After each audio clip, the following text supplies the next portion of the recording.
Muy buenas tardes, estimados amigos. Para mí es un grandísimo honor estar aquí presente. Agradezco al Inter-American Institute for Democracy por haberme nominado miembro para su consejo consultivo, a Beatriz Rangel y a Diego Arria, y también a Carlos Alberto Montaner y a Carlos Sánchez Erzaín por sus fantásticas palabras. Muchas gracias. Muchas gracias. Y a ustedes asistentes, a Susana, mis hijos y nietos, por el apoyo que siempre me han dado.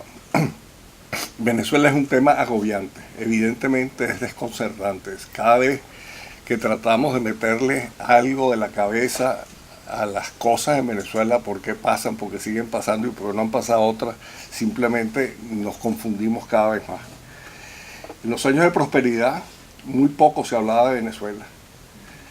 Uno podía pasar años sin que en ningún periódico del exterior saliera algo importante, pero eso es una señal de que íbamos bien. Hoy día no pasa un día en que una noticia peor que la otra no se sume a la tragedia que vivimos, y cada vez se aleja más el que tengamos una solución. Pero los países no se acaban, pero sí se acaba su gente, y eso es lo que nos está sucediendo en este momento. Venezuela es hoy día un país forajido. Está ocupado por mafias de la droga, del terrorismo internacional, por bandidos del propio país que lo han entregado a esas organizaciones del mal.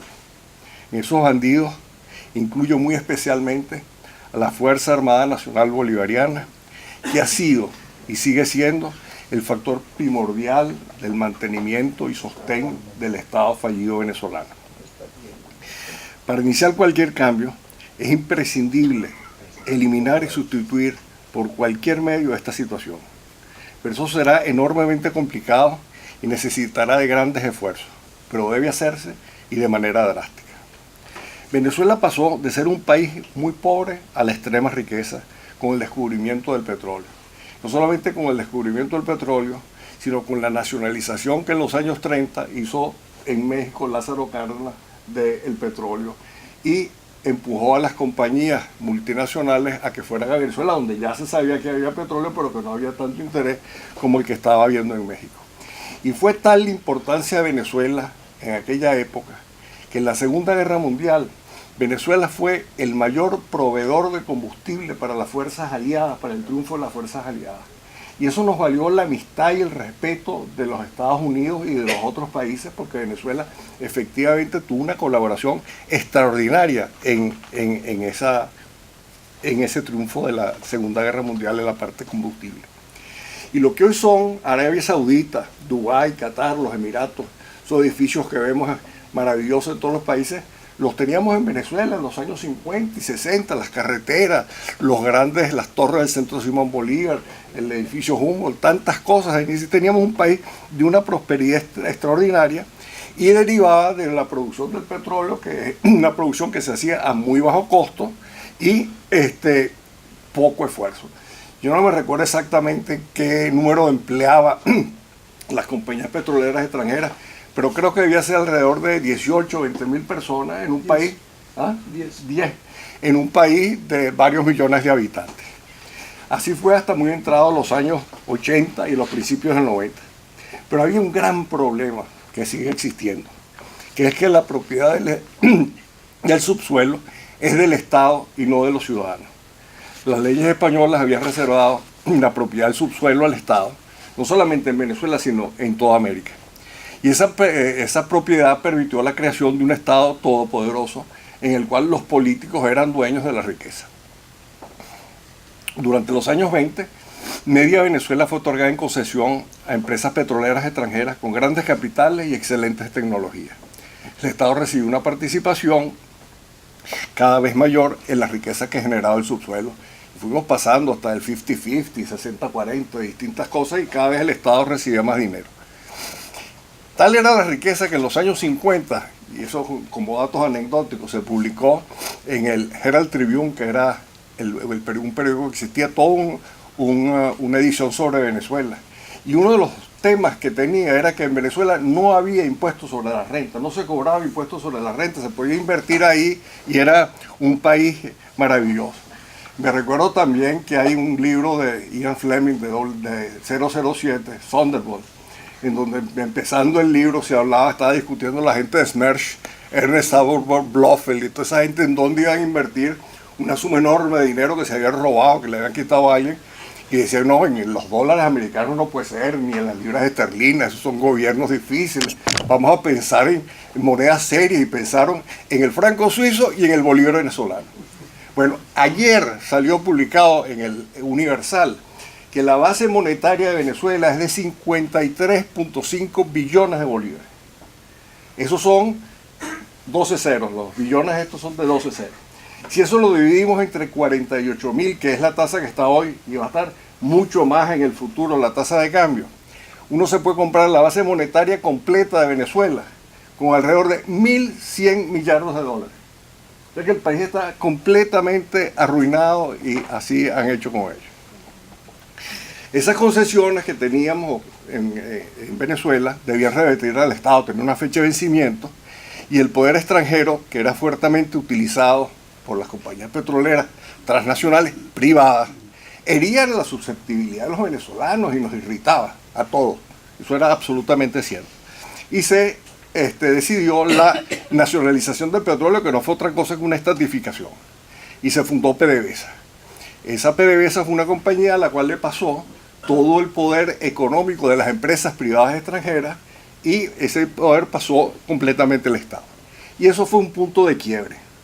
Las nuevas empresas productoras de petróleo, sucesoras directas de compañías muy bien organizadas y asesoradas por esta, pasaron a manos de venezolanos educados, entregados, entrenados, honestos y correctos, pero empleados del gobierno, dependientes del gobierno.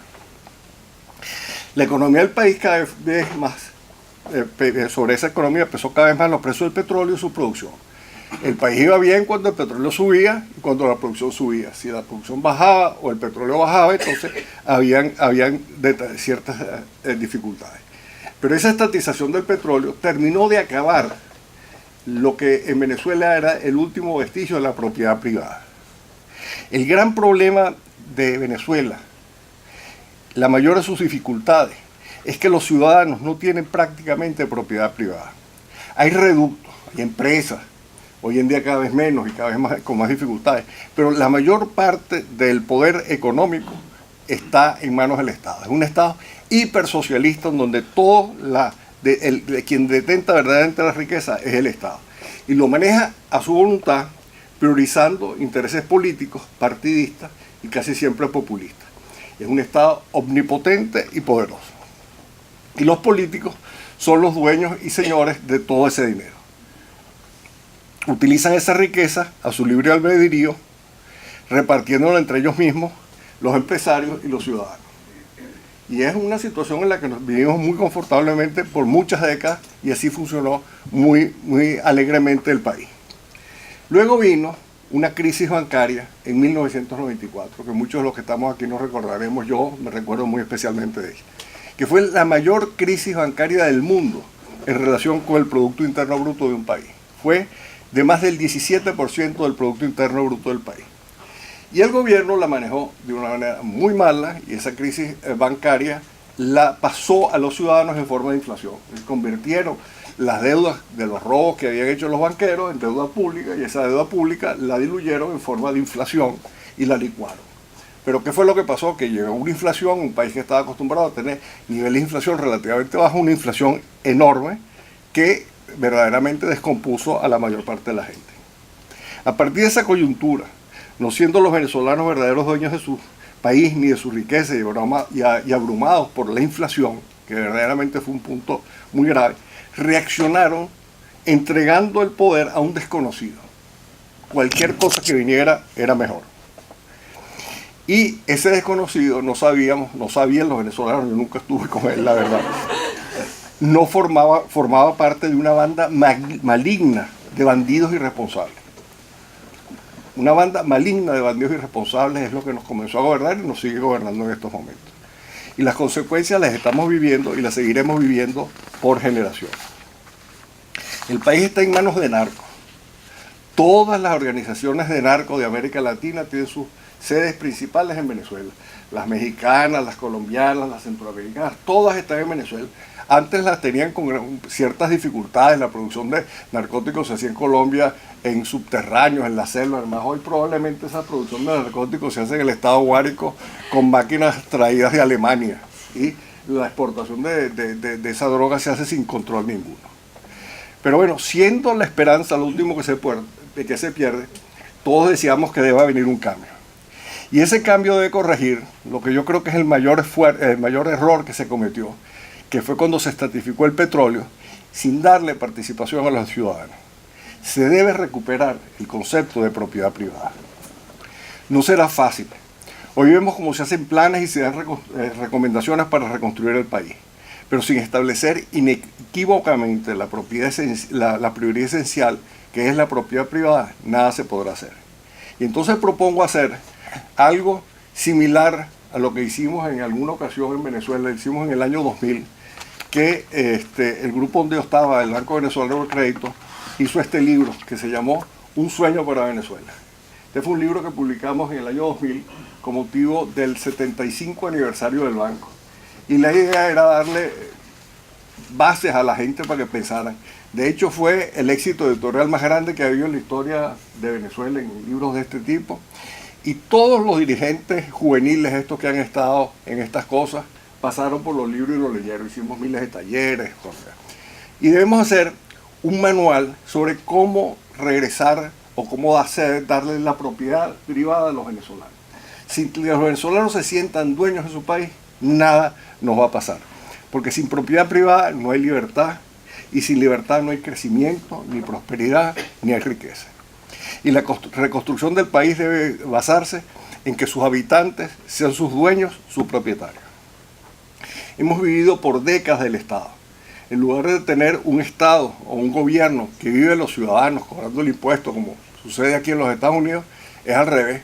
Los ciudadanos estamos constantemente aprovechándonos de las dádivas y de los regalos que da el gobierno. Deberíamos tener un gobierno limitadísimo, reducido a actividades esenciales de justicia, orden público y relaciones internacionales. El gobierno debe mantener el orden entre los ciudadanos, evitando los monopolios y facilitando la competencia. La industria petrolera y demás activos deben pasar en su integridad a manos de venezolanos. Ahora, ¿cómo hacerlo? Hay que empezar de cero. Creo que cada uno de los venezolanos debe ser propietario. Evidentemente esto genera infinidad de preguntas y consideraciones, que es las que debemos tratar de hacer tomando este tema. ¿Cómo hacerla? ¿Quién distribuye? ¿Cómo se asigna? ¿Cómo se transmite la propiedad? ¿Vendrán concesiones? ¿Cómo se negocian las participaciones? ¿Cómo se reciben las ganancias y se reparten los beneficios?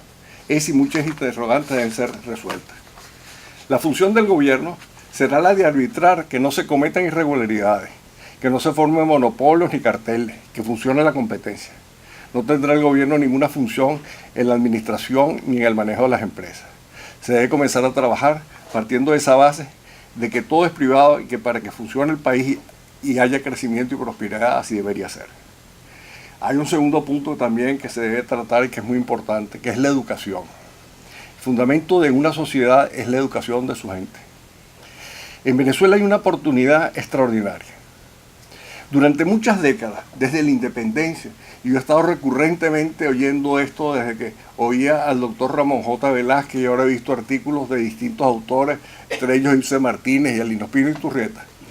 El partido político que ha tenido más permanencia en el poder, que es el único que ha tenido permanencia en el poder, es el ejército, de una u otra forma. Pero esas Fuerzas Armadas Nacionales Bolivarianas, de lo cual lo único que nosotros sabemos es que es una organización enorme, de tamaños proporcionados, sumamente dispendiosa, inútil e hipercorrupta, hipertrofiada. Y no han luchado esas Fuerzas Armadas Nacionales venezolanas por defender a Venezuela y a los venezolanos, sino que han sido los aliados y cómplices de los actuales ocupantes del país. Para que comience el cambio, deben ser eliminadas. Esas Fuerzas Armadas Nacionales Bolivarianas no les sirven a los venezolanos para sus necesidades reales, pero muchos de sus integrantes pueden ser empleados para desarrollar un sistema educativo global que implique elevar los conocimientos y dotar de disciplina y orden a los ciudadanos. Todo en manos privadas. Así fue Fe y Alegría, que ha sido una empresa exitosísima educativa a nivel internacional, tiene en todos los países de América sitios, y así hubiese podido ser el Sistema Nacional de Orquestas Juveniles si no hubiese habido tanta estratificación, sino que las empresas hubieran sido privadas. Yo no quiero defender demasiado esto, pero yo soy muy amigo de José Antonio Abreu y siento que si el sistema de orquestas juveniles hubiese funcionado en un país privado, hubiese funcionado aquí en los Estados Unidos, el éxito hubiera sido otro y Venezuela probablemente hubiera sido otro. Para finalizar, yo quiero expresar mi gran agradecimiento al Inter-American Institute for Democracy por su incansable e inteligente labor en defensa de la democracia, los derechos humanos y la libertad. La entrega de premios el pasado 26 de octubre a Luis Almagro, Jorge Lanata, Aida Levitán y otros fue un acto de extraordinaria importancia, y así son todos los actos y todas las funciones tal como nos los describió nuestro amigo Carlos Sánchez Versailles. Cuenten con mis apoyos y mi esfuerzo para continuar tan relevante trabajo. Muchas gracias.